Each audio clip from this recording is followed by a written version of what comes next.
Allô la famille, j'espère que vous allez bien et si tu ne vas pas bien, ça va bien aller par la grâce de Dieu.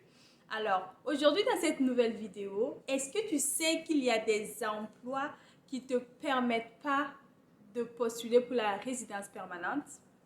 Oui, il y a des emplois qui te rendent inadmissible à la résidence permanente. Ces emplois-là ne te permettent pas en fait d'être éligible à la résidence permanente. Et ceci est fonction de la catégorie où se trouve l'emploi. Et dans cette vidéo, j'aimerais te parler de cela, comment tu peux faire pour contourner cela. Et voilà, c'est de ça qu'on va parler dans cette vidéo. Alors, bienvenue sur cette nouvelle vidéo. Bienvenue à la famille qui est déjà là. Bienvenue à toi qui est nouveau. Eh bien, moi, c'est Jessica et je suis de double nationalité, burkinabé, Burkina Faso et canadienne, Canada.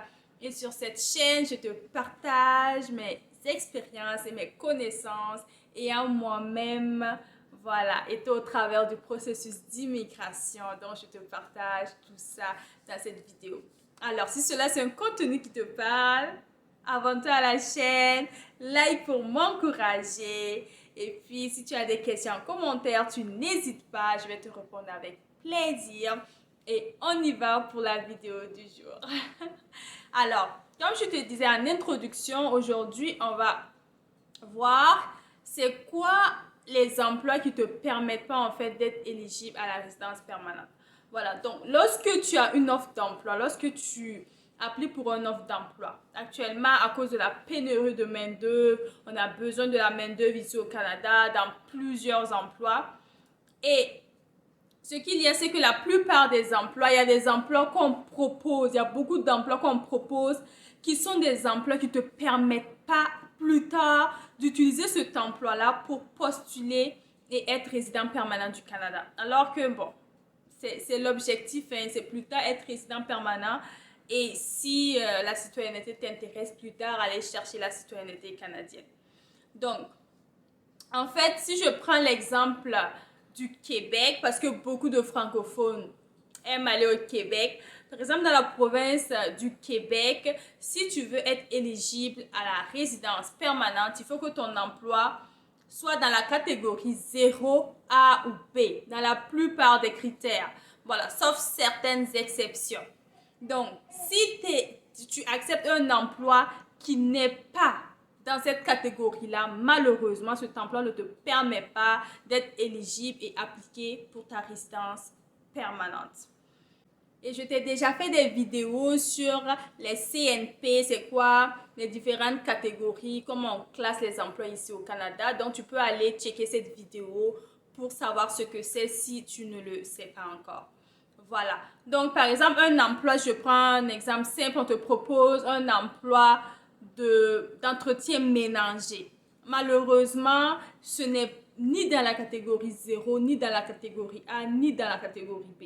Donc, si tu obtiens cet emploi-là, malheureusement, avec cet emploi, tu ne peux pas postuler pour la résidence permanente, tu ne seras pas éligible.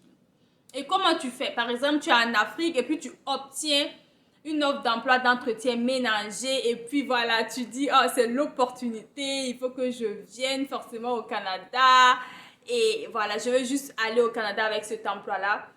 Qu'est-ce que tu peux faire? Lorsque tu arrives au Canada, tu commences à travailler, voilà, fais toujours sûr que plus tard, tu vas changer d'emploi et prospecte pour les emplois qui sont dans la catégorie 0 A ou B. Par exemple, pour la province du Québec, pour pouvoir appliquer pour la résidence permanente.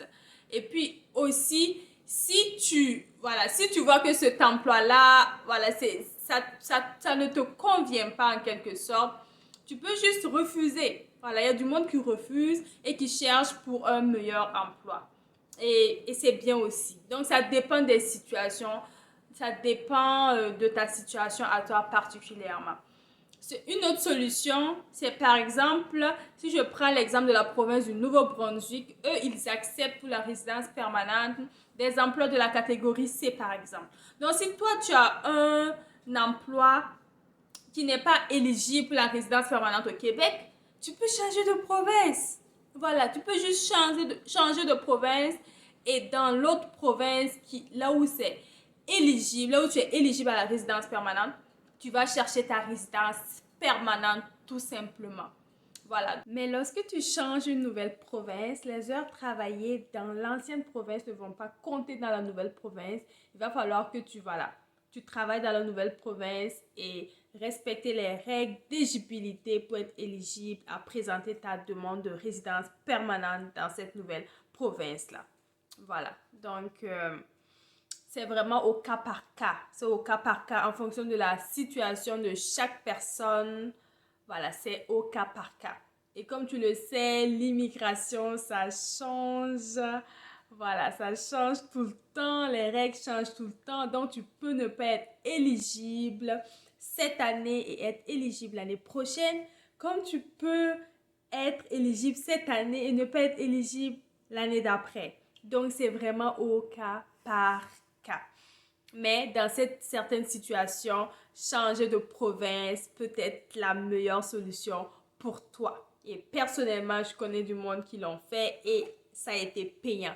Donc, c'est vraiment au cas par cas, en fonction de chaque situation. Voilà.